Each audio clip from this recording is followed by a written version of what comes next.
جن معاملات کے ذریعے، جن معاملات سے متعلق تم کنفیوز تھے، جن معاملات سے متعلق تم پریشان تھے، وہ آئے گا، وہ اسی قرآن و سنت سے ان سارے معاملات کو اٹھا کے پھر حل کر دے گا، اور ان کا حل ایسے پیش کر دے گا جیسے پچھلے دوروں میں انبیاء کیے جاتے تھے۔ کہ ہدایت اور شعور یہ اتنی سستی شے نہیں ہے کہ میں ہر ایک کو ایسے ہی دیتا رہوں۔ جو سنجیدہ ہوگا اور جو ہدایت لینا چاہے گا اس کے لیے پھر ہدایت کے دروازے کھول دوں گا۔ اس حصے کو آپ نے اللہ اور اپنے قائد کے ہاں یہ طے کیا ہوا ہے کہ اس حصے میں اس پیغام کا ابلاغ میرے ذمہ ہے۔ اعوذ باللہ من الشیطان الرجیم، بسم اللہ الرحمن الرحیم، الحمدللہ رب العالمین، صدق اللہ العظیم۔ دیکھیے، اللہ رب العزت نے انسان کو تخلیق فرمایا تو انسان کو اللہ تعالیٰ نے جو ایک پورا پیکج، پورا تشخص اور پوری شخصیت دی، اس کا اگر تجزیہ کریں، اس میں مزید غور کریں کہ وہ شخصیت جو ہے وہ کن بنیادی عناصر سے مل کے بنتی ہے، تو ہم بالکل ایک معمولی غور و فکر کے بعد اس نتیجے پہ پہنچ جاتے ہیں کہ انسان کا وجود جو ہے یہ آگے 3 وجودوں سے مل کے بنا ہے۔ 3 الگ الگ وجود اللہ رب العزت نے قائم کر کے ان کو جوڑا تو انسان کی شخصیت قائم ہو گئی۔ ہم میں سے ہر شخص 3 وجود رکھتا ہے۔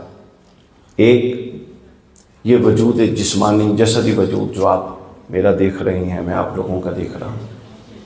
ہر انسان ایک جسمانی وجود کے ساتھ اس دنیا میں موجود ہے۔ دوسرا، ہر انسان کا ایک اخلاقی وجود ہے جو ہر ایک کا دوسرے سے مختلف ہے، اور کوئی انسان جس طرح جسم کے بغیر موجود نہیں ہے اسی طرح اخلاق کے بغیر بھی موجود نہیں ہے۔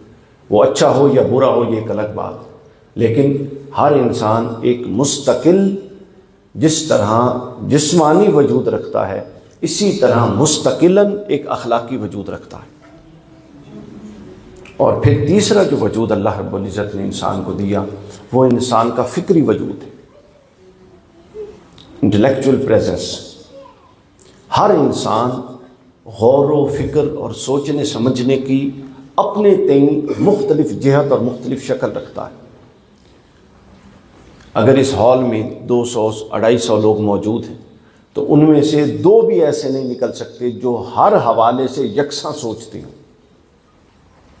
ہر ایک کا سوچنے سمجھنے کا انداز مختلف ہے، اس کے پھر کئی عناصر ہیں، پس منظر ہے، ماحول ہے، تربیت ہے، تعلیمی پس منظر ہے، وہ پھر ایک بہت الگ موضوع ہے۔ لیکن یہ بات طے شدہ ہے اور اسٹیبلشڈ ہے کہ اللہ تعالیٰ نے ہر انسان کو ایک الگ مستقل اور بذات فکری وجود دیا ہوا ہے۔ تو یہ 3 وجود مل کے ایک انسان کی شخصیت کو مکمل کرتے ہیں۔ جسمانی وجود، اخلاقی وجود یا روحانی وجود بھی کہہ سکتے، اخلاقی وجود اور فکری وجود، شعوری وجود۔ یہ 3 چیزیں ملتی ہیں تو ہم کہتے ہیں کہ انسان مکمل ہے اور انسان کامل ہے۔ اگر ان میں سے ایک بھی نہ ہو تو انسان کی شخصیت مکمل اور کامل نہیں ہو سکتی۔ مثلاً آپ دیکھیں، اگر ایک انسان ظاہراً معذور ہے، اللہ کی طرف سے بھی ہو سکتی ہے معذوری، اور کسی حادثے کی بنیاد پہ بھی ہو سکتی ہے، معذور ہے، اخلاق کا بھی اچھا ہے اور شعور کا بھی بڑا اعلیٰ شعور رکھتا ہے، لیکن بہرحال جب ہم اس کو دیکھیں گے تو اس کو کامل انسان تو نہیں کہیں گے نا، چونکہ اس کے اندر ایک عذر اور معذوری آ گئی۔ اسٹیفن ہاکنگ کو آپ لوگ جانتے ہیں، کتنا بڑا آدمی تھا شعوری طور، لیکن وہ کلیتاً پورا وجود اس کا معذور تھا۔ پھر اسی طرح اگر ایک شخص جسمانی طور پہ صحت مند ہے اور ذہین بھی ہے، مگر اخلاقی طور پہ اس کے اندر بڑا اعلیٰ درجے کی اخلاقی گراوٹیں پائی جاتی ہیں، بد اخلاق ہے، بد کردار ہے، تو کوئی اس کو کامل انسان کہہ سکتا ہے؟ حالانکہ وہ جسم بھی مکمل رکھتا ہے اور ذہین پڑھتا لکھتا بھی ہے، ذہین بھی ہے، لیکن اخلاق جو اخلاقی وجود ہے اس کی پستی کی بنیاد پہ ہم نے اس کی پوری شخصیت پر سے کاملیت کا ٹائٹل ہٹا دیا۔ پھر اسی طرح اگر کوئی شخص جسم بھی مکمل رکھتا ہے اور اخلاق بھی بڑے اچھے اور اعلیٰ اخلاق کا مالک ہے، مگر سوچنے سمجھنے کی صلاحیت سے بالکل ہی آ رہی ہے، کن ذہن ہے، اس کو سینس اور سمجھ ہی نہیں ہے کہ کس سے کیسے بات کرنی ہے، کس سے کیا ڈیل کرنا ہے، کہاں معاملہ کیا کیسے کرنا ہے، معاملات تقاضے کہاں پہ بدل جاتے ہیں، کہاں پہ پھر مزید بدل جاتے ہیں، کہاں پہ پھر اس کو اس بات کا شعور ہی نہیں ہے کس کے آگے کیا بات کرنی ہے۔ تو پورا جسم اور اخلاقی طور پہ اچھا ہونے کے باوجود آپ اس کے بارے میں ایک مکمل اور کامل شخصیت کا تصور قائم نہیں کر سکتے۔ ایسا ہی ہے نا، تو شخصیت بنتی ہے جب یہ تینوں چیزیں مل جاتی ہیں۔ تو ہم نے اپنی گفتگو کے آغاز میں جو پہلا نقطہ بیان کیا، اذان ہو رہی ہے، اس کے لیے وقفہ کر لیتے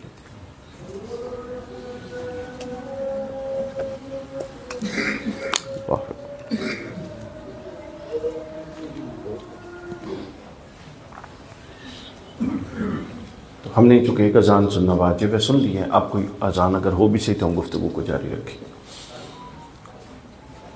تو میں عرض کر رہا تھا کہ یہ تین پہلو ملتے ہیں تو ایک مکمل شخصیت بنتی ہے۔ اب یہ گفتگو کا پہلا حصہ، اب ہم یہاں سے دوسرے حصے کی طرف جاتے ہیں کہ پھر یہ جو تین حصے ہیں جو مل کر ایک شخصیت کو پروان چڑھاتے ہیں، ایک شخصیت کو مکمل اور جامع شخصیت بناتے ہیں، یہ سفر کیسے شروع ہوتا ہے؟ اس کا اللہ رب العزت نے قرآن مجید میں بیان کیا۔ پہلی آیت سورۃ فاتحہ، پہلی سورت کی پہلی آیت، اللہ رب العزت نے فرمایا الحمدللہ رب العالمین، کہ سب تعریفیں اسی کے لیے ہیں جو جہانوں اور عالمین کا رب ہے۔ تو یہ جو لفظ رب ہے اس کے اندر یہ پورا کا پورا راز پوشیدہ ہے۔ عام ترجمہ رب کا کیا جاتا ہے پالنے والا، لیکن جب آپ اس لفظ کے معنی کی گہرائی میں اتریں تو آپ کے سامنے جو چیز آتی ہے وہ یہ چیز ہے کہ رب اس کو کہتے ہیں جو بیک آن آپ کو پروان نہیں چڑھا دیتا، زمین سے اٹھا کے آسمان پر، ایسا نہیں، بلکہ رب وہ ہوتا ہے جو درجہ بدرجہ، لمحہ بلمحہ، سٹیپ وائز آپ کو گریجولی عروج دیتا ہے اور بالآخر آپ کو آخری مقام تک پہنچاتا ہے۔ یعنی وہ درجہ بدرجہ عروج دینے والا، درجہ بدرجہ پالنے والا اور درجہ بدرجہ پال پوس کے بڑا کرنے والا، اس کو رب کہتے ہیں۔ اگر آپ لفظ رب پر تھوڑا سا غور کریں تو اس کے اندر سے کچھ چیزیں آپ کے سامنے آتی ہیں، وہ بڑی خوبصورت چیزیں ہیں۔ علماء لغت نے بہت کچھ لکھا رب پر، ان ساروں کا خلاصہ نکالیں تو رب 5 خصوصیات کا حامل ہوتا ہے۔ یعنی لفظ رب کا اطلاق جس پر ہوتا ہے اس ہستی میں 5 پہلو ہونے چاہیے۔ پہلا یہ ہے، اچھا رب کا عام جو ترجمہ ہم کرتے ہیں وہ ایک فارسی ترکیب ہے، نشو اور نما، جو بالکل اردو کی کئی لائنیں لکھ دیں آپ، رب کا اتنا اچھا حق ادا نہیں ہو سکتا، لیکن اگر آپ ایک لفظ جو فارسی ترکیب میں ہے نشو و نما، جو ہم اردو میں بھی استعمال کرتے ہیں، جب آپ نشو و نما لکھ دیں تو رب کا کسی بھی زبان میں سب سے بہترین ترجمہ یہ نشو و نما ہے۔ آپ کہیں گے کیسے؟ کیسے؟ اب سنیے، یہ نشو اور نما یہ 2 لفظ مل کے بنے۔ نشو بھی بڑھوتری اور پروان چڑھنے کو کہتے ہیں، اور نما بھی بڑھوتری اور پروان چڑھنے کو کہتے ہیں، مگر اس میں فرق ہے۔ نشو اس پروان چڑھنے کو کہتے ہیں جس میں ظاہری حصہ پروان چڑھ رہا ہو، اور نما اس پروان چڑھنے کو کہتے ہیں جس میں باطنی حصہ پروان چڑھ رہا ہو۔ تو نشو و نما جب بولا جاتا ہے تو اس میں یہ دونوں چیزیں شامل ہیں کہ آپ کا ظاہر بھی روبہ ترقی ہو اور آپ کا باطن بھی روبہ ترقی ہو۔ تو لفظ رب کا جو بہترین ترجمہ ہے وہ نشو و نما بنتا ہے۔ تو اس کے بعد اگر آپ غور کرتے ہیں ہم کچھ دیر کے لیے، اس کے اندر بڑی حکمت ہے۔ امام راغب فرماتے ہیں جو میں نے عرض کر دیا راغب اسوان کہ رب وہ ہوتا ہے جو اپنی نوازشات، اپنی عنایات اور اپنے فضل کسی بھی بندے پر یوں بیکار نہیں گرا دیتا، بلکہ درجہ بدرجہ اپنے فضل کا مظاہرہ کرتے کرتے اس کو پروان چڑھاتا ہے۔ پھر اس کے بعد ابن فارس نے اس کو بیان کیا، وہ کہتے ہیں کہ رب وہ ہوتا ہے، اب دیکھیں نا ہمارا ایک وجود ہے، اس وجود کے بہت سارے حصے ہیں، بازو بھی تو وجود کا حصہ ہے نا، سر بھی وجود کا حصہ، ٹانگیں بھی وجود کا حصہ، لیکن خدا نہ خواستہ وجود کا کوئی حصہ ضائع ہو جائے تو لازمی نہیں ہے کہ وجود بھی ضائع ہو جائے۔ اگر کسی کا خدا نہ خواستہ ہاتھ ضائع ہو گیا ایکسیڈنٹ میں تو بندہ موجود ہے، ٹانگ ضائع ہو گئی تو بندہ موجود ہے، لیکن اگر سر کٹ گیا تو بندہ موجود نہیں ہے۔ ابن فارس کہتے ہیں کہ رب وہ ہوتا ہے کہ ایک شخصیت کے کئی جواہر اور کئی عناصر ہوتے ہیں، رب وہ جوہر جس پر شخصیت کی بنیاد قائم ہے، اور جو جوہر نکل جائے تو شخصیت ختم ہو جاتی ہے، اس جوہر کو جو پروان چڑھاتا ہے اس کو رب کہتے ہیں۔ یعنی اس جوہر کو جس پر مدار حیات ہے اور جس پر مدار کاملیت ہے، اس کو جتنا جس طرح جو پروان چڑھاتا ہے اس پروان چڑھانے والے کو رب کہتے ہیں، اس جوہر کی دیکھ بھال کرنے والے کو رب کہتے ہیں۔ اور پھر تاج العروس والے صاحب تاج العروس نے اس میں ایک اور پہلو شامل کیا، ہم آخر پہ ان سارے نقطوں کو ملائیں گے اپنے موضوع کو بنانے کے لیے۔ صاحب تاج العروس نے بڑی خوبصورت بات کی، انہوں نے کہا کہ بے شک رب وہ ہے جو پروان چڑھاتا ہے، لیکن اگر پروان چڑھنے میں شخصیت میں استحکام نہ آئے، یعنی شخصیت 2 سیڑھیاں چڑھی ہے، تیسری کی تیاری کر رہی ہے مگر دوسرے پہ ہی لڑ کھڑا رہی ہے، تو وہ رب نہیں ہے جو اس طرح پروان چڑھائے، بلکہ رب وہ ہے کہ جو ہی پروان چڑھاتا ہے اس سیڑھی پر استحکام دیتا ہے، پھر مستقیم کر کے پھر اگلے درجے پر پروان چڑھاتا ہے، پھر اس پر استحکام دیتا ہے، پھر اگلا درجہ دیتا ہے، یوں وہ درجہ بندی کر کے بندے کو پروان بھی چڑھا رہا ہے اور ساتھ ساتھ ہر سطح پر استحکام بھی دے رہا ہے، ہر سطح پر استحکام بھی دے رہا ہے۔ اب یہیں سے رب کے لفظ سے ہم کہتے ہیں نا کہ ربانی، عالم ربانی ایک اصطلاح ہے نا، ربانی، تو اس کا معنی بھی یہی ہے، چونکہ رب بلند ہوتا، اونچا ہے نا، اونچائی پر ہے اور اونچا ہے، اس کا مکان بھی اونچا، اس کا کلام بھی اونچا اور اس کی شان بھی اونچی، تو لہٰذا رب سے جو جڑ جائے وہ ربانی ہوتا ہے۔ تو ربانی ہونے کا مطلب یہ ہے کہ جو نیچا ہوتا ہے اور ربانی بن جاتا ہے، پھر وہ نیچے سے اونچا ہونا شروع ہو جاتا ہے، نیچے سے اونچا ہونا شروع ہو جاتا ہے۔ تو لہٰذا رب کا معنی ہم نے یہ سمجھا، پہلے حصے میں گفتگو میں ہم نے شخصیت کے 3 عناصر سمجھے، اور دوسرے حصے میں ہم نے سمجھا کہ رب کون ہوتا ہے اور اس کا معنی کیا ہے۔ تو رب وہ ہوتا ہے جو پروان چڑھاتا ہے، جو درجہ بدرجہ پروان چڑھاتا ہے، جو ہر لمحہ جس کو وہ پروان چڑھا چکا اس کو استحکام دیتا ہے، اور وہ جوہر اصلی کی حفاظت کرتا ہے۔ اس کی میں 1-2 مثالیں آپ کو دوں۔ آپ دیکھیے، ہم پریکٹیکل لائف کی بات کرتے ہیں، آپ لوگوں میں سے ہر بندے کو تجربہ ہے پودا لگانے کا، ہے نا؟ تو آپ لوگ جب پودا لگاتے ہیں تو کیا اگلے دن وہ پودا درخت بن جاتا ہے، یا 2-4 دنوں کے اندر وہ درخت بن جاتا ہے؟ نہیں بنتا۔ وہ پودا لگتا ہے، وہ پودا وقت لیتا ہے، زمانے لیتا ہے، وہ پودا موسموں کی سختیوں کو برداشت کرتا ہے، تیز بارشوں کو بھی برداشت کرتا ہے اور تیز دھوپ کو بھی برداشت کرتا ہے، آندھیوں کو بھی برداشت کرتا ہے، سختیوں کو بھی برداشت کرتا ہے۔ اس سب سے گزر کے اگر وہ اپنا وجود قائم رکھ سکے تو پھر وہ درخت بنتا ہے۔ تو آپ نے دیکھا کہ پودا بیک آن درخت نہیں بنتا۔ یہ جس بلڈنگ میں ہم بیٹھے ہیں، آپ لوگ گھر بناتے ہیں تو کیا پہلی اینٹ رکھتے ہی ایسا بلڈنگ پوری ہو جاتی ہے؟ نہیں ہوتی۔ پروان چڑھتے ہوئے درجہ بدرجہ، آہستہ آہستہ ایک دیوار، دوسری دیوار، چوتھی دیوار، پھر اس کے اوپر لینٹر، پھر چلتے چلتے گھر مکمل ہوتا ہے۔ یہ تو ٹینجیبل چیزیں ہیں۔ انٹینجیبل چیزوں کی طرف آپ اگر چلے جائیں، مجرد چیزوں کی طرف، تو آپ کی فکر اور شعور ہے، آپ جتنے میچور آج ہیں سوچنے سمجھنے میں، تو کیا ہم 5 سال پہلے آپ اتنے میچور تھے؟ نہیں تھے، ہم میں سے کوئی بھی نہیں تھا، کیونکہ ہماری لرننگ بڑھ رہی ہے، تجربات بڑھ رہی ہیں، اور تجربات جو بڑھ رہی ہیں تو ہماری سوچ کے اندر میچورٹی اور پختگی آ رہی ہے۔ تو 10 سال پہلے جو ہماری سوچ تھی آج وہ نہیں ہے، اس سے آگے بڑھ چکی ہے۔ تو گویا اب آپ سمجھ لیجئے کہ رب ہونا جو شان ربوبیت ہے، یہ پوری کائنات کی ہر شے میں اللہ نے جاری و ساری کر دی ہے، کوئی شے اس سے ماورا نہیں ہو سکتی۔ بچہ پیدا ہوتا ہے، ہم جب پیدا ہوئے تھے تو کیا اس صورت میں تھے جہاں آپ بیٹھے ہیں؟ کتنے مراحل سے گزر کے یہاں پہنچے۔ درخت ایک لمحے میں درخت نہیں بنتا، عمارت ایک لمحے میں عمارت نہیں بنتی، شعور ایک لمحے میں پختہ شعور نہیں بنتا۔ پوری کائنات کے اندر شان ربوبیت کار فرما ہے، اور وہ آہستہ آہستہ آپ کو زمین سے آسمان کی طرف، عروج زوال سے عروج کی طرف اور تنزلی سے ترقی کی طرف لے جا رہا ہے۔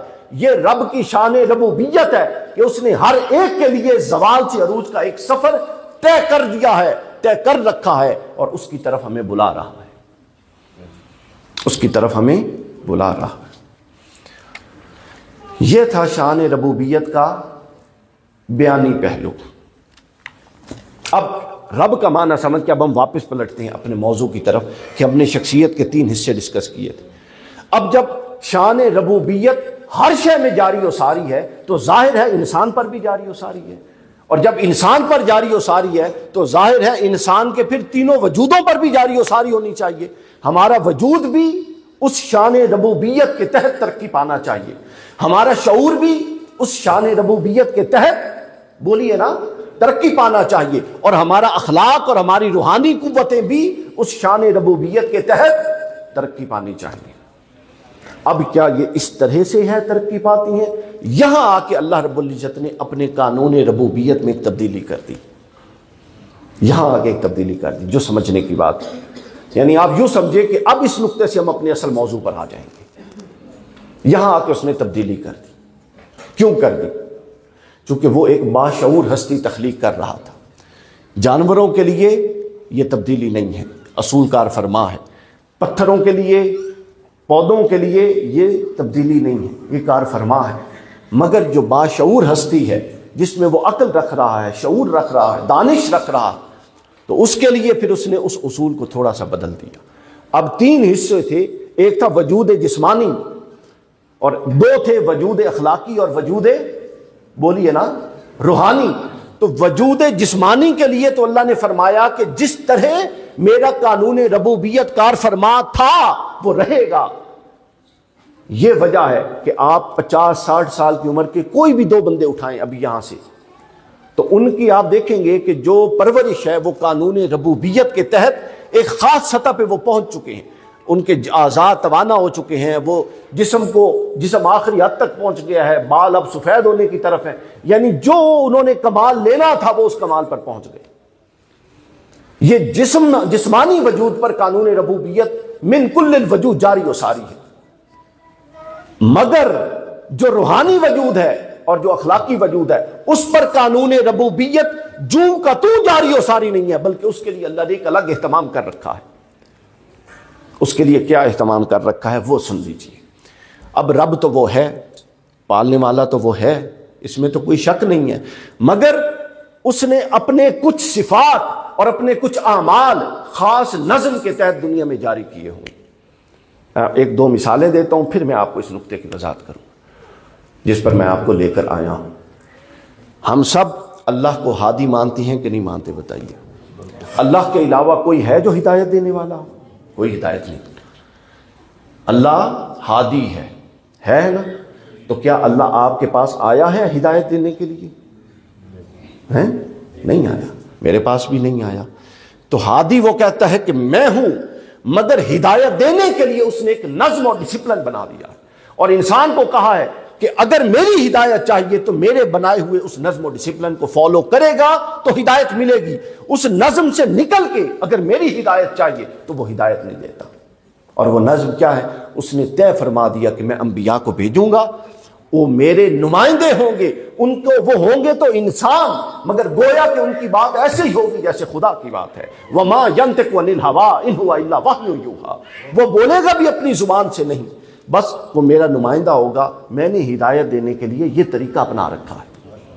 پھر میں کتابیں نازل کروں گا، جو ان کتابوں سے اس پر عمل کرے گا اور ایمان لائے گا وہ میری ہدایت پا لے گا۔ مگر وہ کیا کہتا ہے کہ ہادی کون ہے؟ کون ہے؟ میں خود ہوں۔ وہ کہتا ہے کہ میں رزاق ہوں، کہتا ہے کہ نہیں کہتا؟ بتائیں ہیں؟ لیکن کیا ہم اٹھتے ہیں بغیر کچھ کیے تو جو اس نے ہمارے لیے رزق مقدر کیا کیا ہمارے تکیے کے نیچے رکھ دیتا ہے؟ نہیں۔ اس نے کہا کہ میں ہادی، میں رزاق ہوں، مگر اس شان رزاقیت کے اظہار کے لیے میں نے دنیا میں ایک نظم اور ڈسپلن قائم کر دیا ہے۔ تم نے اگر شان رزاقیت کا مظاہرہ کرنا ہے اور اس سے فیض لینا ہے اور اپنا رزق لینا ہے تو اس نظم اور اس ڈسپلن کی پابندی اور ماتحتی میں آنا پڑے گا، پھر میری شان رزاقیت کا مظاہرہ ہوگا۔ اس کے لیے آپ کو کام کرنا پڑتا، جاب، بزنس، جو کچھ آپ سب لوگ جو کام کرتے، لیکن آپ بھی یہ یقین رکھتے ہیں اور اللہ بھی کہتا ہے کہ رزاق کون ہے؟ اللہ کے علاوہ کوئی رزاق نہیں۔ یہ بات آپ سمجھ گئے؟ اسی طرح آپ دیکھیں اللہ تعالیٰ کی ہر شان کو دیکھتے جائیں، لیکن چونکہ ہمارے پاس وقت کم ہے تو اسی طرح اب ہم واپس موضوع پہ پلٹتے ہیں۔ اب آپ آ جائیں، وہ کہتا ہے کہ رب میں ہوں، ہے کہ نہیں؟ الحمدللہ عالمین کا رب میں ہوں، مگر میرے اس ربوبیت کا فیض لینا ہے اگر اخلاقی حوالے سے اور شعوری حوالے سے تو اس کے لیے میں نے ایک ڈسپلن قائم کر دیا ہے کہ میں براہ راست تو تمہارے پاس نہیں آتا، یہ میری شان کے لائق نہیں، میں تمہارے پاس اپنے بندے بھیجتا رہوں گا، اور میرے وہ بندے جن کی فکر کو میں پردوں سے ہٹا کے اجلا کر دوں گا، جن کی فکر کے اندر سے میں تمام سقیم بیمار پہلو ختم کر دوں گا، اور جن کی فکر کو میں مصفہ، مزکہ، مجلہ اور اپنی قرآن و سنت اور نبی کی تعلیمات کے ماتحت کر دوں گا۔ تم جب اپنے معاشروں سے اٹھو گے، اپنے گاؤں اور شہروں میں پیدا ہوگے تو ممکن ہے کہ تمہیں پورا شعور نہ آئے، ممکن ہے کہ تمہارے پاس وہ ہدایت اس طرح سے نہ پہنچے، مگر میں اپنی شان ربوبیت کا اظہار یوں کروں گا کہ تمہارے علاقوں میں یا اس کی فکر پہنچا دوں گا یا خود وہ بندہ بھیج دوں گا۔ اس بندے کی فکر کے ذریعے میں تمہاری شعوری سطح کو پرواز کرواؤں گا، اس بندے کی فکر کے ذریعے میں تمہارے شعوری اور فکری التباسات اور ذہنی سوالات کا رد کرواؤں گا، اور جن معاملات کے ذریعے، جن معاملات سے متعلق تم کنفیوز تھے، جن معاملات سے متعلق تم پریشان تھے، وہ آئے گا، وہ اسی قرآن و سنت سے ان سارے معاملات کو اٹھا کے پھر حل کر دے گا، اور ان کا حل ایسے پیش کر دے گا جیسے پچھلے دوروں میں انبیاء کیے جاتے تھے، انبیاء کر سکتے تھے۔ بس اب تمہارا کام یہ ہے کہ جب کوئی ایسا شخص جو میری شان ربوبیت کا مظہر بننے کے لیے آیا ہے، جب وہ آئے تو تم اس کے دست و بازو بن جانا، اس کے دست و بازو بن جانا، تاکہ وہ جو اس کا شعور ہے، وہ جو اس کا شعور ہے، جس طرح ہدایت کے لیے میں نے نبی بنائے تھے، تو اب تو نبوت ختم ہو گئی، اب تو کسی نبی نے آنا نہیں ہے، لیکن گمراہی تو ہر روز نئے روپ دھار رہی ہے، فکری التباسات اور ذہنی سوالات تو ہر نئے دور میں بڑھتے جا رہے ہیں۔ تو اس کے لیے کیا حل ہے؟ تو اللہ کی شان ربوبیت کبھی منقطع نہیں ہوتی، تو پھر شان ربوبیت کا اظہار وہ ایسی ہستیاں اور ایسی شخصیات بھیج کے کرتا ہے کہ جو فکری واضحیت کے ساتھ اور اعلیٰ اخلاقی قدروں کے ساتھ بھیجی جاتی ہیں۔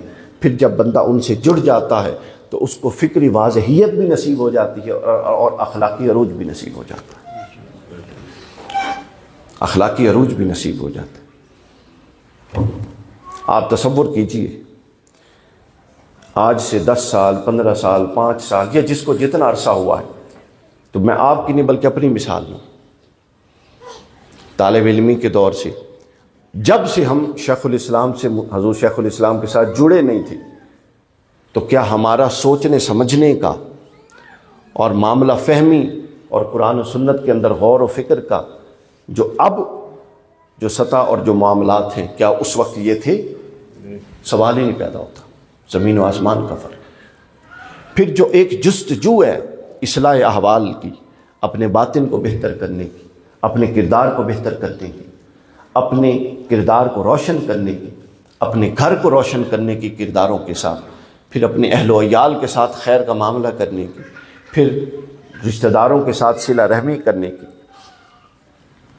پھر دوستوں کے ساتھ معاملات کرنے کی، حتیٰ کہ دشمنوں کے ساتھ حد اعتدال میں معاملات کرنے کی، یہ سب معاملے اس سے پہلے اتنے میچور ہمارے تھے جب سے ہم حضور شیخ الاسلام سے مل کے اب جس سطح پر آ چکے ہیں۔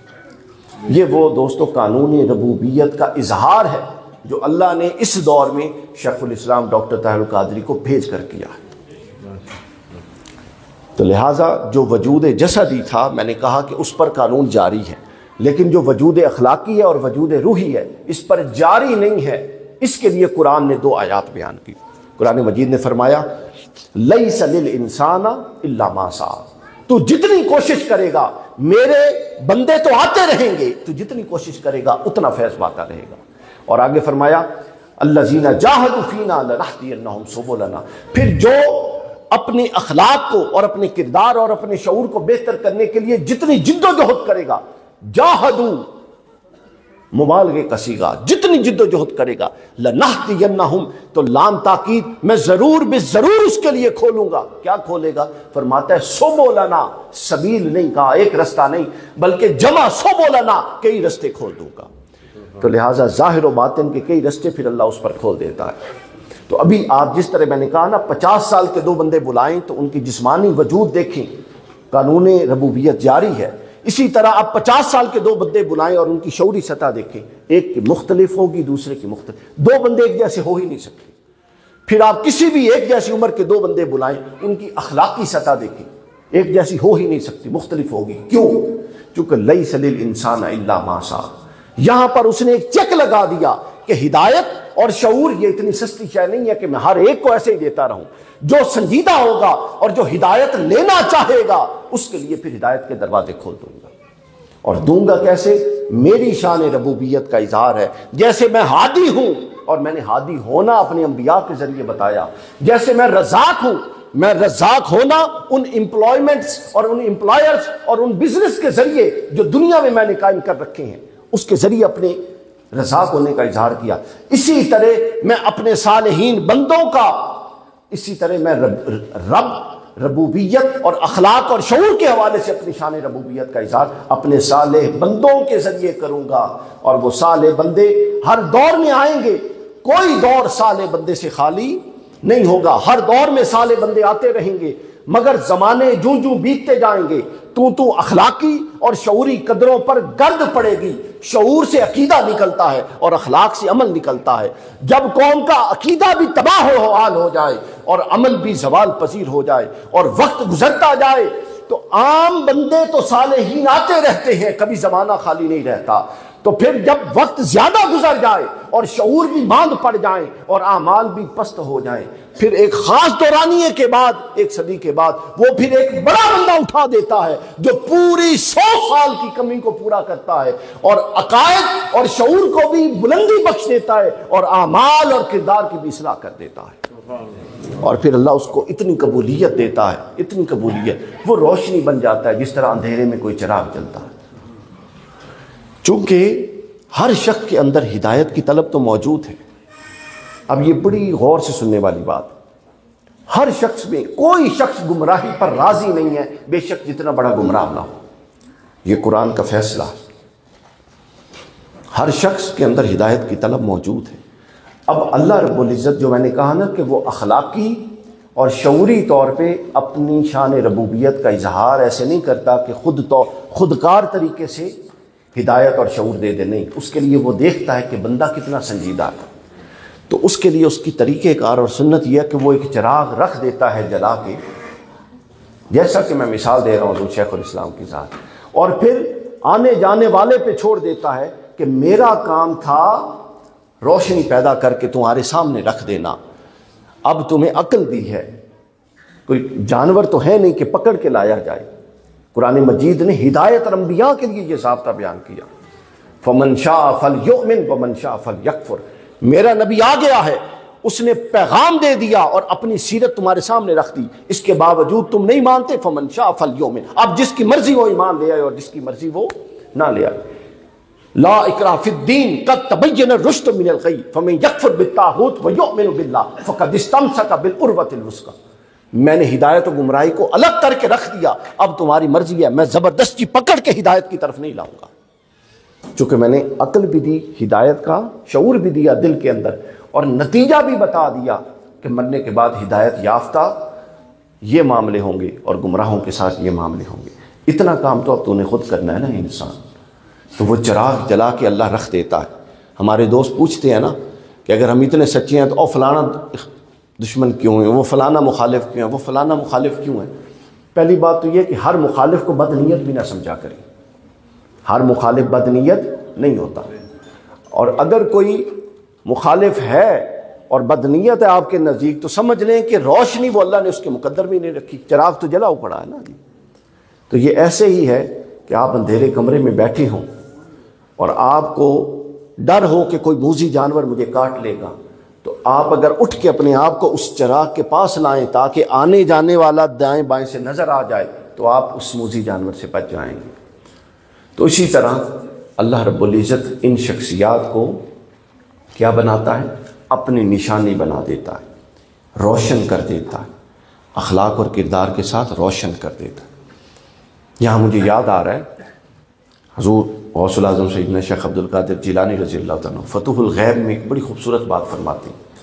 آپ فرماتے ہیں کہ قیامت کے دن جب لوگ پل صراط پر سے گزر رہے ہوں گے, پل صراط پر سے گزریں گے تو وہ چونکہ ساری تاریکی ہوگی, اندھیرا ہوگا نا, چونکہ حدیث صحیح ہے کہ اللہ رب العزت نے جہنم کی آگ کو 1000 سال جلایا تو وہ سفید ہو گئی, دوسرے 1000 سال جلایا تو وہ سرخ ہو گئی, اور تیسرے 1000 سال جلایا تو وہ سیاہ ہو گئی. اب وہ سیاہ آگ ہوگی جس میں سارے جہنم میں لوگ جائیں گے, تو وہ سارا اندھیرا ہی اندھیرا ہوگا. لیکن جن لوگوں نے محنت کر کے اپنے نفس کا تزکیہ اور صفائی کر لی ہوگی, حضور غوث الاعظم فرماتے ہیں ان کے نفس روشن ہوں گے قیامت کے دن. وہ جس روشنی میں چلیں گے وہ اس نفس کا تزکیہ ہوگا جو انہوں نے کر لیا ہوگا, اس تزکیہ نے نفس کو روشن کر دیا ہوگا. اور اللہ مالا اعلیٰ پہ اور عرش پر بیٹھ کے جب اپنے بندوں کو دیکھے گا جو پل صراط سے گزر رہے ہیں تو کچھ ستاروں کی طرح روشن گزریں گے, کچھ اسی اندھیرے میں گزر جائیں گے. جو ستاروں کی طرح روشن گزریں گے, ملائکہ پوچھیں گے کہ باری تعالیٰ یہ چمکتے ہوئے گزرنے والے لوگ کون ہیں؟ تو اللہ فرمائے گا یہ ان صالح بندوں کے نفوس کی روشنی ہے جنہوں نے دنیا میں اپنا تزکیہ کر لیا, جنہوں نے دنیا میں اپنا. تو اللہ اس نور, اس شخصیت کی, اس کے نفس کو, اس کی پوری شخصیت, اس کے فکر اور اس کے کردار کو روشن کر کے ہمارے سامنے رکھ دیتا ہے, روشن کر کے رکھ دیتا ہے. یہ شان ربوبیت کا مظہر ہے. یہ کوئی اختیاری معاملہ نہیں ہے کہ آپ مانیں تو آپ کی مرضی, آپ نہ مانیں تو آپ کی مرضی, ایسا نہیں ہے. صحیح بخاری میں حدیث قدسی, حدیث صحیح, حضور نے فرمایا کہ اللہ فرماتا ہے کہ میرا جو بندہ محنت, کوشش, ریاضت اور اخلاص کے ساتھ نوافل اور فرائض کا قرب پا لے, پھر وہ اس مقام پر آتا ہے کہ میں اس کے ہاتھ بن جاتا ہوں جس سے وہ پکڑتا ہے, میں اس کے پاؤں بن جاتا ہوں جس سے وہ چلتا ہے, اور میں اس کی کان بن جاتا ہوں جس سے وہ سنتا ہے, میں اس کی آنکھ بن جاتا ہوں جس سے وہ دیکھتا ہے. گویا کہ دیکھ بندہ رہا ہوتا ہے, نگاہ رب کی ہوتی ہے, پکڑ بندہ رہا ہوتا ہے لیکن گرفت رب کی ہوتی ہے, اور چل بندہ رہا ہوتا ہے مگر سفر رب کا ہوتا ہے. تو گویا یہ وہ لوگ ہیں شان ربوبیت کا جن کے ذریعے وہ اظہار کرتا ہے اور پھر کہتا ہے میں ان کے ہاتھ بھی ہوں, پاؤں بھی ہوں. یہ علامتی چیزیں ہیں. بتانے کا مقصد یہ ہے کہ اللہ ہر دور میں اپنی ہدایت, اپنا کمال اور اپنی عنایات بعض لوگوں کے ساتھ ان کی تائید کے ساتھ جوڑ دیتا ہے, اور اس دور میں اللہ کی رضا حضور شیخ الاسلام کی تائید اور ان کی حمایت کے ساتھ اللہ نے جوڑ کے رکھ دی ہوئی, اللہ رب العزت نے جوڑ کے رکھ دی ہوئی. اب اس کے اندر سے آپ دیکھیں نا کہ جو دو پہلو ہمارے اینڈ پہ چھوڑے, اخلاقی اور روحانی, اس کے لیے آپ نے کتنا کام کیا. آپ اگر کتابوں کو اٹھا کے دیکھ لیں, کتاب پڑھنے کا تجربہ ہم میں سے اکثر لوگوں کو ہے, پتہ نہیں آپ لوگوں کو کتنا ہے, مجھے تو کچھ نہ کچھ رہتا ہے کتاب پڑھنے کا تجربہ, اور نہ جانے پھر آپ میں سے کتنوں کو لکھنے کا ہے, مجھے وہ بھی تھوڑا تھوڑا رہتا ہے. تو جس کو یہ تجربہ ہو کہ پڑھی کیسے جاتی ہے اور پھر تخلیقی تحریر لکھی کیسے جاتی ہے, وہ بخوبی جانتا ہے کہ 1000 کتاب لکھنے والے کی طبیعت, اس کے مزاج اور اس کے معرفت اور اس کے عقل و فکر کا عالم کیا ہوگا. یہ اللہ کی تائید کے بغیر نہیں ہو سکتا, اللہ کی تائید کے بغیر نہیں ہو سکتا. پھر میں نے کہا نا کہ ہر دور میں جو چراغ جلاتا ہے وہ اس دور کی ضروریات کے مطابق جلاتا ہے. تو آپ دیکھیں کہ اس دور میں چونکہ لیڈنگ اپروچ ریشنل ہے، عقلی ہے، تو ہمارے وہ لوگ علماء کرام ہمارے قابل عزت، مگر وہ ہر بات ایسے انداز میں وہ سختی کے ساتھ اور ٹھوک کے کرتے ہیں کہ نوجوان باغی ہو جاتا ہے۔ تو اس دور میں ضرورت یہ تھی کہ جو چراغ جلے وہ نقل اور ماضی اور اسلاف کے ورثے کے ساتھ ساتھ اس کے ساتھ جدید استدلال اور استنباط کی قوت بھی ہو۔ اللہ رب العزت نے وہ بھی ڈال کے رکھی، جدید و قدیم کا امتزاج۔ پھر اس کے بعد وقت کی ضرورت تھی کہ ایک توازن اور متوازن عقیدہ دیا جائے، چونکہ اللہ سے بڑھ کے کون جاننے والا ہے کہ کس دور میں کون سا فتنہ اٹھے گا۔ اب ہم جہاں پہ بیٹھے ہیں آپ دیکھیں، یہ جو بڑی اسلام مخالف قوتیں ہیں وہ ہمیشہ پلان کر کے لانچ کرتے ہیں۔ انہوں نے کئی 2 صدیاں 2.5 صدیاں شیعہ سنی اختلاف پلان کر کے لانچ کیا، اور ہم نے پراپر اس کا حصہ بنے اور پراپر گیم ہوتی رہی، لیکن وقت گزرا، کئی نسلیں اس میں ضائع ہوئیں، وقت ضائع ہوا، ہم نے کچھ نہیں کیا، مسلکوں کی جنگوں میں، تکفیریت میں، لوگوں کو کافر بنانے میں لگے رہے، کچھ نہیں کیا، اسلام آگے نہیں بڑھ سکا، قرآن کے علوم آگے نہیں بڑھ سکے، اس کی ریشنل انٹرپریٹیشنز آگے نہیں بڑھ سکی، کچھ بھی نہیں کیا، کچھ بھی نہیں کیا، اسی دھندے میں لگے رہے۔ پھر لوگوں کو شعور آیا، شیعہ سنی جنگ اب ٹھنڈی پڑ گئی، تو انہوں نے کہا کہ کوئی نئی جنگ چھیڑی جائے۔ اب انہوں نے کہا اچھا اگر شیعہ سنی جنگ نہیں ہے تو پھر سنی سنی جنگ چھیڑ کے۔ اب آپ سن رہے ہیں، ایک مجلس ہوتی ہے ابو بکر صدیق افضل ہے، اور اس سے مراد یہ ہوتی ہے کہ علی افضل نہیں ہے، اور ایک طرف مجلس ہوتی ہے علی افضل ہے، اور اس سے مراد یہ ہوتی ہے ابو بکر افضل نہیں ہے۔ حضور کے سب سے آپ افضل ہیں اس مفہوم کے ساتھ کہ کوئی بھی مفضول نہیں ہے، لیکن آپ دیکھیں کیسا بانٹا جاتا ہے۔ اور ہمارے جو کہ مذہبی لوگ جذباتی ہوتے ہیں، مذہبی لوگ عقل اور دانش کا استعمال کم کرتے ہیں، جذباتی ہوتے ہیں، بہہ جاتے ہیں جو بھی معاملہ ہو، جذبات، مذہب نام بھی جذبات ہے، تو عقل اور شعور کے ساتھ ہم چیزوں کا انالیسس کرنے کی پوزیشن میں نہیں ہیں، جس کی وجہ سے استعمال ہو جاتے ہیں۔ علامہ اقبال رحمۃ اللہ علیہ نے کس دور میں، دیکھیں صدی 1 صدی ہونے کو، اس دور میں اقبال نے اس طرف اشارہ کیا، فرماتے ہیں اے کہ نشناسی خفیرہ از جلی ہوشیار باش، اے گرفتار ابو بکر و علی ہوشیار باش، اے وہ شخص جس کو موٹی اور باریک کے فرق ہی نہیں پتا، تجھے اس چکر میں ڈال رہے ہیں کہ ابو بکر بڑا ہے یا علی بڑا ہے، تو نے طے کرنا ہے کہ کون بڑا ہے۔ یہ پھڈے ہیں جن میں ڈال کے امت کو کریٹو کام سے روکا جاتا ہے۔ حضور شیخ الاسلام کو اللہ نے وہ فکر رسا دی کہ 25 سے نہیں 35 سال پہلے آپ کو سمجھ آ گئی تھی کہ اگر ان معاملات میں الجھ گیا تو کوئی کام نہیں ہوگا، حتیٰ کہ لوگوں نے کتابیں لکھی، گالیاں دیں، فتوے دیے، کافر کہا، اس سب کے باوجود آپ نے ان کی طرف مڑ کے ایک نظر دیکھنا بھی گوارا نہیں کیا، اور اپنے قلم سے ان کے خلاف ایک جملہ لکھنا بھی گوارا نہیں کیا۔ اس کا نتیجہ یہ ہے، میں ایسے لوگوں کو پرسنلی جانتا ہوں جنہوں نے فتوے دیے تھے، وہ اب آتے ہیں اور قدموں میں بیٹھ کے روتے ہیں اور کہتے ہیں کہ قادری صاحب کام کر گئے اور ہم لڑائیوں میں رہ گئے۔ ہم کام، کیونکہ آپ اگر کلیئر نہیں ہیں تو آپ الجھ جائیں گے۔ جن کی منزلیں بڑی ہوتی ہیں وہ چھوٹی جنگوں میں نہیں الجھا کرتے، جن کی منزلیں، امام ابن حشام نے ایک واقعہ لکھا ہے حضور کا، جب ابتدائی دور تھا اسلام کا، حج کے دنوں میں حضور ہر خیمے، جو مختلف قبائل کے لوگ آتے، حضور علیہ الصلوۃ والسلام ہر خیمے میں دعوت لے کر جاتے۔ تو جو ابو جہل تھا وہ اپنے غلام کے ساتھ ریکی کرتے ہوئے پیچھے جاتا، اس کے غلام نے کٹورا اٹھایا ہوتا اور اس کٹورے میں مٹی بھری ہوتی، تو جب حضور علیہ الصلوۃ والسلام ایک خیمے سے نکلتے اور دوسرے میں دعوت کے لیے جاتے تو وہ تھوڑے فاصلے پہ ساتھ ساتھ چلتا اور یوں کٹورے سے مٹی بھر کے اٹھا کے، ابن حشام نے لکھا پہلی سیرت کی کتاب، حضور علیہ الصلوۃ والسلام کی طرف یوں پھینکتا، حضور کے چہرے مبارک، بالوں پر، کپڑوں پر آتی، حضور نے مڑ کے کبھی اس طرف دیکھا ہی نہیں۔ صحابہ کرام پوچھتے ہوں گے زبان حال سے آپ کیوں نہیں دیکھتے، تو حضور فرماتے ہوں گے کہ جس کی منزل بڑی ہوتی ہے وہ چھوٹے مسئلوں میں نہیں الجھا کرتا، اس کی کیا زندگی ہے، اس کی کیا حیثیت ہے کہ میں اس کو ویلیو کروں۔ تو لہٰذا اب آپ کے سامنے اللہ نے چراغ ہدایت بھی رکھ دیا، چراغ ہدایت رکھ دیا۔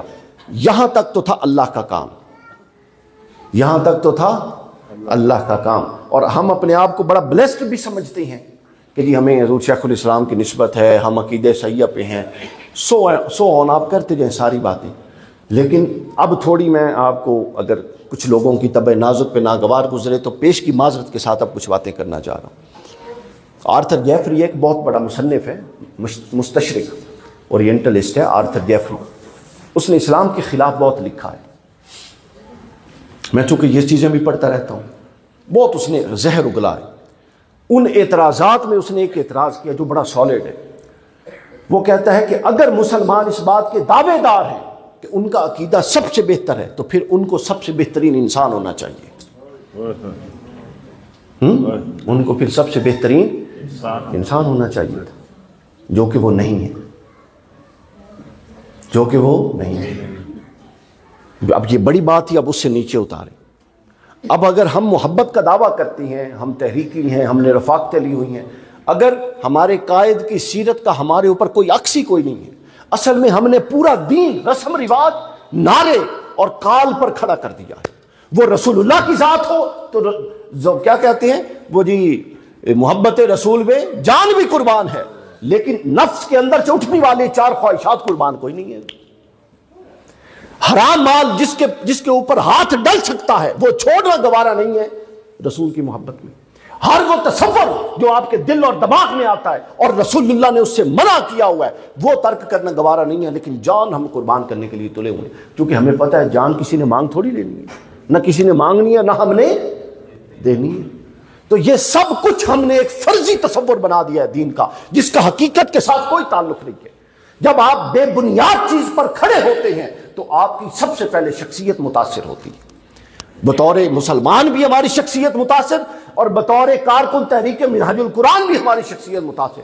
کتنے لوگ ہیں جن کا اپنے قائد کی شخصیت کے چند بڑے بڑے گوشوں کا اس پر عکس ہے، کتنے لوگ ہیں جن کی مطالعہ کی عادت ہے، جو کلیئر ہو اپنے افکار پر، کتنے لوگ ہیں جن کے کردار پر وہ عکس پڑے، جن کی کردار کے اندر وہ معاملہ فہمی ہو، وہ چیزیں ہوں۔ ہم تو اس بات پہ لڑ جاتے ہیں کہ اشتہار پہ میرا نام چھوٹا یا بڑا تھا اور میری کرسی چوتھے یا تیسرے نمبر پر تھی، تو یہ دعوت تو نہ ہوئی، یہ تو دعوت نفس ہے۔ دعوت اللہ کیا ہوتی ہے؟ وہ اللہ کے لیے ہوتی ہے۔ وہ کس کے لیے؟ اللہ کے لیے۔ ابن حشامی نے ایک واقعہ لکھا حضور علیہ السلام کا، طائف کا واقعہ۔ حضور کے ساتھ ایک غلام تھے ان کے، جب وہ واپس آ رہے تھے تو حضور علیہ السلام مغموم تھے، تو انہوں نے ایک جملہ بولا بڑا زبردست۔ انہوں نے کہا دیکھیں انہوں نے آپ کی دعوت کا انکار کر دیا۔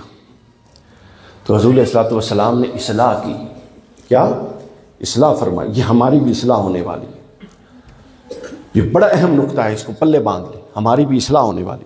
حضور نے فرمایا اس نے میری دعوت کا انکار نہیں کیا، میں تو نمائندہ تھا، دعوت تو اللہ کی تھی، انکار تو اللہ کا ہو رہا تھا، تو میں تو صرف پیش کرنے والا تھا۔ تو ہم کسی کے پاس لے کر جائیں اور وہ انکار نہ کرے تو ہم ذاتی بغض اور اللہ، میں گیا ہوں تو میری گل نہیں مننی اس نے، میری گل نہیں مننی۔ یہ میں کیا ہوتا ہے؟ کوئی دائی کے اندر بھی میں ہوتی ہے؟ کیا یہ نفس کی دعوت ہے یا اللہ کی دعوت ہے؟ اگر تو اللہ کی دعوت ہے تو وہ اللہ کی دعوت کا رد کر رہا ہے، اللہ جانے اور وہ جانے، آپ نے دعوت پہنچانی تھی۔ اور اگر نفس کی دعوت ہے تو پھر آپ کا دعوت درست ہے کہ اس نے آپ کے ساتھ زیادتی کی۔ اگر نفس کی ساری گیم ہے تو پھر بات درست ہے، پھر ناراضگیاں چھوٹی چھوٹی بات پہ بنتی ہیں، پھر دل میں بغض و حناق بنتے ہیں، پھر تنظیمات کے اختلافات بنتے ہیں اگر یہ نفس کی دعوت ہے۔ اور اگر اللہ کی دعوت ہے تو پھر یہ چیزیں میٹر ہی نہیں کرتی اللہ کے لیے۔ جو اللہ کا نمائندہ ہے، اللہ کے نمائندے کی اس سے بڑی بھی کوئی حیثیت ہے کہ وہ اللہ کا نمائندہ ہے؟ وہ اس سے بڑی کیا حیثیت چاہتا؟ تو لہٰذا ان چیزوں کو دیکھنے کی ضرورت ہے۔ تو ہم جتنے بلیسڈ ہیں کہ اللہ نے ہمیں ایک ایسی عظیم ہستی سے جوڑا، ہم اتنے ذمہ دار اور جواب دہ اور رسپانسبل اور آنسریبل بھی ہیں۔ اگر جس طرح میں نے کہا نا ارتھ، اگر ہم اس بات پہ نازا ہیں تو سمجھ لیجئے قیامت کے دن سب سے بڑی گرفت بھی ہماری ہونے والی ہے کہ تمہیں مجدد دیا اور مجدد کا ساتھ دیا، مگر تمہارا کردار بھی نہ بدلا، تمہارے افکار بھی نہ بدلے، تمہاری سیرت بھی نہ بدلی، تمہارے معاملات بھی نہ بدلے، تو پھر کاہے کا اس صحبت کا فائدہ؟ پھر اس کا کیا فائدہ؟ تو وہ خالی نعروں کے لیے تھی، خالی کیک کاٹنے کے لیے تھی، اور خالی واہ واہ کرنے کے لیے تھی، اور خالی شو آف کرنے کے لیے تھی، تصویریں بنانے کے لیے تھی۔ یہ نہیں، یہ چیز نہیں ہے۔ تو لہٰذا آج کی محفل جہاں پہ ہمیں کچھ جاوید صاحب چلیں گے، جاوید صاحب چلیں گے، اچھا، تو آج کی محفل جس طرح ہمیں ہمارے لیے کچھ اللہ کے حضور تشکر کے جذبات ہمارے پاس ہیں، اسی طرح آج کی محفل ہمارے لیے لمحہ فکریہ بھی ہے۔ چونکہ قبلہ نے تو اپنا کام مکمل کر دیا ہے، پورا روڈ میپ دے دیا ہے، کئی دفعہ اٹیمپٹس کر دی ہیں ہر حوالے سے اور ہر جہت سے۔ اب کس اینڈ پہ خامی ہے وہ ہم نے دیکھنا ہے، اور دیکھنا کیا ہے، ہمیں پتہ ہے کس اینڈ پہ خامی ہے۔ اس خامی کو دور کرنے کی ضرورت ہے، اور وہ خامی بطور داعی، یہ لفظ ذہن میں رکھ لیں، دعوت دینے والے بطور داعی ایکٹ کیے بغیر یہ خامی کبھی پوری نہیں ہو سکتی۔ جب ہم بطور لیڈر ایکٹ کرنا شروع کر دیتے ہیں تو وہاں سے خرابیاں شروع ہوتی ہیں۔ داعی کبھی لیڈر نہیں ہوتا۔ اللہ رب حضور نے فرمایا، حضور علیہ السلام فرماتے ہیں اگر کوئی بندہ میرے دین کے لیے متواضع ہو، تواضع کے ساتھ چلے، تو وہ تواضع کے ساتھ چلتا جائے گا، اس کو خبر بھی نہیں ہوگی، میں اس کو اٹھا کے اتنا بلند کر دوں گا کہ وہ تصور بھی نہیں کر سکتا۔ تو آپ تواضع کے ساتھ چلنا سیکھیے۔ بلندی پھر اللہ کی ذات دینے والی ہے، بلندی اللہ کی ذات دینے والی۔ پھر اگلا چیلنج جو آج کے دور کا تھا، سب سے بڑا چیلنج تکفیریت، جس پر ہم بات کچھ نہ کچھ کر چکے ہیں۔ اس کو اعتدال دینے میں کتنا بڑا کردار ہے آپ کا۔ اب آہستہ آہستہ تکفیری قوتیں اپنا زور چھوڑتی جا رہی ہیں۔ کیوں؟ کیونکہ جب آپ بار بار مضبوط دلائل کے ساتھ اپنا موقف لوگوں کے سامنے رکھتے ہیں تو پھر ہر کوئی بیوقوف نہیں ہوتا، کوئی کہے یا نہ کہے، بہرحال صحیح بات کی پذیرائی ہوتی ہے اور وہ صحیح بات اثر رکھتی ہے۔ پھر اس کے بعد جو سب سے بڑا میری رائے میں حضور شیخ الاسلام کا کارنامہ اور کام ہے بطور دین کے طالب علم، میری رائے میں وہ یہ ہے کہ ہمارا مسلک بابا بلے شاہ کے شعروں پہ آ گیا تھا، اور لوگ ہمیں پیر پرست اور قبر پرست، اور آپ کو پتہ ہے ٹائٹلز کیا کیا کہا جاتا تھا، یارویاں لیتے فلاں، اور وہ کہنے والے کوئی سارے بد نیت اور غلط بھی نہیں تھے، ہمارے پاس شیعی کوئی نہیں تھی کہنے سننے۔ وہ عقیدہ جو صحابہ کرام سے تسلسل سے چل رہا ہے، اس کو کمزور وکیلوں نے اور ڈیوائیڈڈ ذہن کے لوگوں نے اتنا کمزور کر دیا تھا کہ نوجوان قریب تھا کہ اس سے بدظن ہو جائے۔ حضور شیخ الاسلام نے اس کو پکڑ کے پھر اصل قرآن و سنت کے دلائل پر کھڑا کر کے دکھا دیا کہ یہی اصل عقیدہ ہے جو ہمارے اسلاف کا اور ائمہ کا تھا۔ اب ہم نے وہ کتابیں مثلا بڑی نہیں پڑھ سکتے، اربعینات کوئی 62-63 چھپی ہیں، تمام بنیادی عقائد اس کے اندر ہیں۔ اب ہم نے وہ کتنی پڑھی ہیں؟ اگر ہمارا اس سے تعلق ہی نہیں ہے، مطالعے کے ساتھ، کتاب کے ساتھ تعلق ہی نہیں ہے، تو پھر آپ سمجھنے آپ کو فکری کلیئرٹی کیسے حاصل ہو؟ آپ قریب بھی نہیں جائیں گے، اس دسترخوان علم سے کچھ چکھیں گے ہی نہیں، تو آپ کو کیسے پتہ لگے گا کہ شیخ الاسلام کی فکر کیا ہے؟ دیکھیں، میں نے شروع میں مقدمہ یہی باندھا تھا کہ شان ربوبیت جو اخلاق اور شعور ہے، اس کے معاملے میں اللہ نے نظم بدل دیا کہ جو جتنی کوشش کرے گا، اور اس نظم کا قرآن میں ذکر کیا، لیس للانسان الا ما سعی، جتنی کوشش کرے گا اتنا ملے گا۔ اب ہم نے کتنی کوشش کی، وہ کتنا ملا، وہ کیا ہے، وہ کس حد تک ہے، اور ہم اس سے کتنا فائدہ اٹھا رہے ہیں، یہ اہم چیز ہے، اس کو دیکھنے کی ضرورت۔ اور پھر اخلاقی اور روحانی وجود کے لیے بڑے اہتمام کیے۔ اب دیکھیں، گوشے درود ہمہ وقت آپ کی باطنی سکون کے لیے اللہ رب العزت سے اور رسول اللہ صلی اللہ علیہ وسلم سے تعلق جوڑنے کے لیے، پھر روحانی اجتماعات، پھر شب داریاں، یہ سب اہتمام تھے دوستوں۔ کس لیے تھے یہ سب اہتمام؟ اس لیے تھے تاکہ ہم جو انہوں نے بنیاد رکھی، جس جماعت اور تحریک کی، اور جس کا ہمیں رفیق بنایا، وہ اس لیے تھے کہ تاکہ ہم دست و بازو بن کے اس فکر کو من و ان اگلے لوگوں تک منتقل کریں۔ لیکن ہم وہ انتقال فکر کرنے والے تو بن گئے، لیکن ہمیں خود ابھی پتہ ہی نہیں ہے کہ وہ فکر کیا ہے جس کو منتقل کرنا۔ یعنی ہم نے دکان کھول لی ہے، ٹائٹل لگا لی ہے، ہمیں معلوم ہی نہیں ہے کہ سودا کیا رکھنا ہے۔ تو جب تک ہم فکر خود پڑھ کے کلیئر نہیں ہوں گے تو ہمیں یہ کیسے پتہ لگے گا کہ ہم نے ابلاغ آگے کیسے کرنا۔ کوئی سمجھدار بندہ 2-4 سوال اٹھائے تو ہم فوراً متذبذب ہو جاتے ہیں۔ وہ اس لیے متذبذب نہیں ہوتے کہ فکر میں نقص ہے، وہ اس لیے ہوتے ہیں کہ ہمیں خود کلیئرٹی نہیں ہے، ہم نے پڑھا ہی نہیں ہے، ہم نے سنا ہی نہیں ہے۔ تو لہٰذا آج کا دن اللہ رب العزت کی بارگاہ میں ہدیہ تشکر کا دن بھی ہے، اور آج کا دن لمحہ فکریہ بھی ہے۔ ہماری بہت بڑی ذمہ داریاں ہیں، اور جو خاص طور پہ عہدے داران ہیں ان کی بہت بڑی ذمہ داری ہے۔ عہدے پہ رہنا ضروری نہیں ہے، کام کرنا ضروری ہے۔ اگر آپ کام نہیں کر سکتے تو پھر عہدے کا بھی کوئی مطلب نہیں ہوتا۔ وہ ذمہ داری ہے یعنی وہ اس حصے کو آپ نے اللہ اور اپنے قائد کے ہاں یہ طے کیا ہوا ہے کہ اس حصے میں اس پیغام کا ابلاغ میرے ذمہ ہے اور آپ نہیں دے رہے، تو آپ سمجھتے ہیں اس کا معنی کیا ہے؟ اگر آپ کا یہ تصور ہے جی ان کو اللہ نے تصرفات دیے ہیں وہ جانتے ہیں، تو پھر وہ یہ بھی جانتے ہیں کہ ایک بندہ اتنے علاقے کا ذمہ داری لے کے اتنے سالوں سے ڈیڈ پڑا ہوا ہے، نہ خود کچھ کرتا ہے، نہ کسی کو آنے دیتا ہے، اور نہ فکر کو پہنچانے دیتا ہے، بلکہ وہ فکر پہنچانی کیا، وہ خود فکر کی راہ میں رکاوٹ بن کے بیٹھا ہوا۔ تو یہ معاملہ برعکس بھی ہے۔